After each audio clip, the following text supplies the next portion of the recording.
So when we are starting our journey into the depth of the Kabbalistic meditation origins, where does it all start from? There's many people that don't know that the Kabbalah didn't start with the Zohar. Many people think that the Zohar is the beginning of the Kabbalah. Some people think that the Zohar was written in the Middle Ages, and they think that the Kabbalah therefore have started in the Middle Ages. That's not true. Okay? That is not true. The Kabbalah is part of the Torah, that Hashem created the world with it, meaning it was here within the creation before the creation started. It's not something that we came up with. It's not something that somebody just thought of in some stage. It was there all along, and it was given to the right people for many, many years. It was just very few individuals. For example, it's brought down that the Kabbalah was given to Adam Arishon by the angel Raziel, and it was given to Avraham Avinu, and he wrote the Sefer Yetzirah. That is all, if you know how to learn it, it's all the foundations of the Kabbalistic meditations, how to relate to the letters, how to relate to the 10 Sfirot. It's all there in the Sefer Yetzirah. The Sefer Yetzirah, very, very ancient book. The Zohar is mentioning the Sefer Yetzirah, and there was Sefer Chanor that was given to Chanor. It's a question if what we call today Sefer Chanor is the real Sefer Chanor, probably not, but anyhow, you see very, very clearly that there's very, very ancient roots to the wisdom of the Kabbalah, and not only the wisdom of the Kabbalah, also the practice of the Kabbalistic meditations.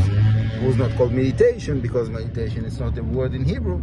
They call it Bodedus, they call it Bonanus, they call it Itpalus, they call it all kinds of different names, but it is definitely, according to today's terms and standards, definitely you can contain that within the word meditation. What do I gain when I change those names and call it meditation? First of all, for the people that they are already dealing with those things, they know Kabbalah, they're doing Itbadus, they're doing Kavanot, so when I call it meditation, they stop, they understand that they need to stop and concentrate.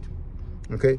Many people, their prayer that could be a practice of meditation, they don't practice it as meditation because they are too busy in just saying the words and being like with everybody else that they are praying with, and they don't concentrate within.